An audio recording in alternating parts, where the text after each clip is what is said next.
Let me start by telling you, I'm not one to fall for ghost stories or any of that supernatural nonsense. I've been a taxi driver for over 10 years now, and believe me, I've seen a lot.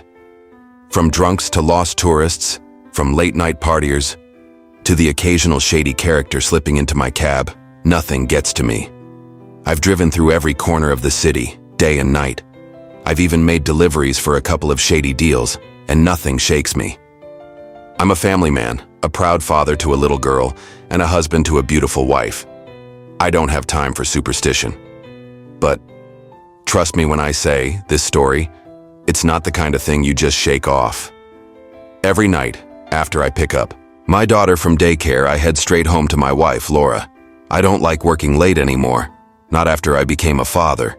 It's funny how things change when you've got someone depending on you. But there are nights when I have to work late. Sometimes it's just a little extra cash or last-minute delivery runs. Those are the nights I see things. I'd always heard the rumors. "Oh, don't drive down Victoria Street at night," they'd say. Or, "There's something wrong with that old part of town." But I've driven those streets 1,000 times. I know every pothole, every broken street lamp. There's nothing about it that would make anyone think twice, except for that one passenger. One night I get a call. It's from 12 Victoria Street. I'm used to that area, though. It's a little rough, but people need rides too, right? So I pull up outside this rundown building. The streetlights are dim, barely flickering on and off like some bad horror movie. I'm waiting for a good 5 minutes before a lady steps out. Thin, pale, wearing a jumpsuit. One of those that looks like it hasn't been washed in years. But what struck me wasn't her appearance. It was the way she walked towards before getting in my car, like she was going to crash into my car. Or something. She slides into the back seat, but I don't hear her speak. Just a faint rustle from her coat. At first, I figure she's one of those quiet types. Maybe she's tired. Maybe she's had a rough day. She tells me her destination and I start driving. Nothing unusual at first. It's just like any other ride. But as I drive past the same streets I've driven 100 times, I notice something's off. There's an unsettling silence in the car. No sound from the radio, not even the hum of the engine that usually comforts me. So I put on the radio and tune to Cool FM. I turn the rearview mirror to check on her, but her face is hidden in the shadows. I can barely make out her features. I tell myself it's just the bad streetlights. I don't want to think about it too much. Then there's this noise, a tap, tap, tap, like a finger lightly tapping the side of the seat. I glance up at the rear view again. The lady's head is lowered. I can see her hands now, resting in her lap, completely still. No tapping, no movement at all. I shake my head, trying to brush it off as some weird coincidence. But as I turn onto Victoria Street, the radio went off. I tuned it on and after a second it went of. This time, the radio wouldn't come on. Then the tapping comes again, louder this time. Tap, tap, tap. I turn around, my heart racing, and there it is, the strangest thing.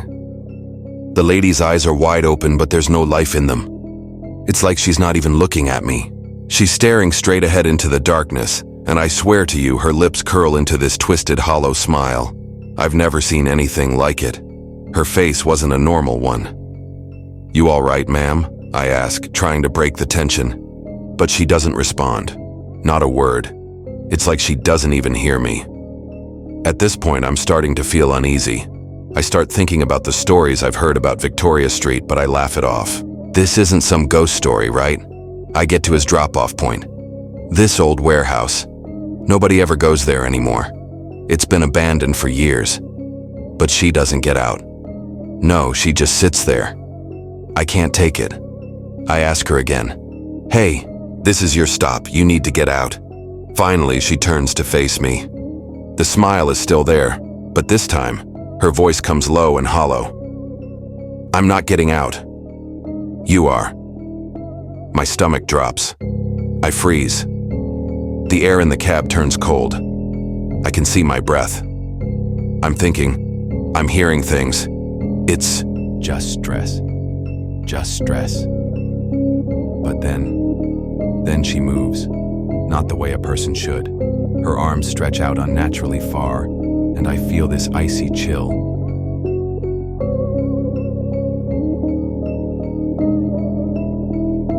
Rush through me. I can't move, can't think. My mind is racing, but I can't stop staring at her. Her head jerks to the side, as if she's cracking her neck, but it's wrong. It's like she's a puppet, and someone's pulling the strings. Don't know what I was expecting, but suddenly the cab light flickers and goes out completely. I'm plunged into darkness. The only thing I can hear is my own heartbeat and the rapid breathing coming from somewhere behind me. I can feel it, though. Something's wrong. Something is there, in the dark, just inches from me. Then I hear it. A low growl. No, not a growl. A whisper. Drive. That's all it says. Drive. But as I press the gas, my eyes dart to the rear view mirror again, and that's when I see it. The lady's not there anymore. I'm alone in the cab. But not really, because now the entire world outside feels wrong, like everything is shifting, moving. I can't tell what's real anymore. I don't even know if the road in front of me is real. I drive, and I drive, but I don't know where I'm going anymore. The strangest thing is, I haven't seen my daughter in hours. I don't even remember the last time I dropped her off. I'm not sure if I even have a daughter anymore, and that's when I heard it. The soft tapping again. Tap, tap, tap. It's coming from inside the car. I look back, but I can't find her. I don't know where she went. But I know something's waiting for me in the back seat, and I don't know how much longer I can keep driving. I think she's still with me, or maybe it's worse. I don't know what's real anymore. I'll keep driving, but you should be careful too. Victoria Street isn't what it seems. Next time you take a ride or give a ride to a stranger, ask yourself, who's really in your car? You might not want to know. Are you brave enough to follow this story into the unknown? Stay tuned.